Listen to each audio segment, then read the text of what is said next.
বান্দারে আমি তোর জীবন ইন্টারফিয়ার করব না। সকালটা তুই কিভাবে কাটাবি তোর ব্যক্তিগত ব্যাপার, দুপুরটা তুই কিভাবে অতিবাহিত করবি তোর ব্যক্তিগত ব্যাপার, আসর কিংবা মাগরিব হয়ে এসা রাত কিভাবে তুই অতিবাহিত করবি আমি রব ইন্টারফিয়ার করব না। তবে আমি তোকে নবীর মাধ্যমে জানাই দিলাম, ব্যবসাটা যদি সুন্নত মোতাবেক করস, টাকায় টাকা হবে, ইনকাম ইনকাম হবে, বরকতে বরকত হবে, সওয়াবে সওয়াব হয়ে যাবে। বলেন না সুবহানাল্লাহ।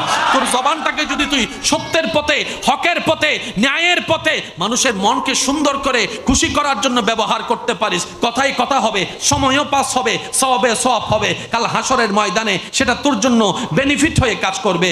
রব্বুল আলামিন বলে, তোর জবানে যদি গালিও দেস আমি সেটাতে ইন্টারফিয়ার করব না, তুই যদি সুদ খাস আমি সেটাতে ইন্টারফিয়ার করব না, তুই যদি জালেম হস, জুলুমকারী হস আমি ইন্টারফিয়ার করব না, তুই যদি ঘুষ খাস আমি ইন্টারফিয়ার করব না, তুই যদি তোর মা বাপকে কষ্ট দিয়ে বৃদ্ধাশ্রমে রেখে আছিস আমি ইন্টারফিয়ার করব না। না হয় আমি রব চাইলে সেকেন্ডের ভিতরে তোর পাকে বিকলাঙ্গ করে দিতে পারি, তোকে আমি মৃত্যু দান করতে পারি, আমি সেটা করব না, কারণ আমি আল্লাহ তোকে বুঝ দান করেছি, হায়াত দিয়েছি। বান্দারে তোর যেমন মন চায় চল, যা করার কর, আমি দুনিয়াতে থাকা অবস্থায় তোকে কিচ্ছু বলবো না।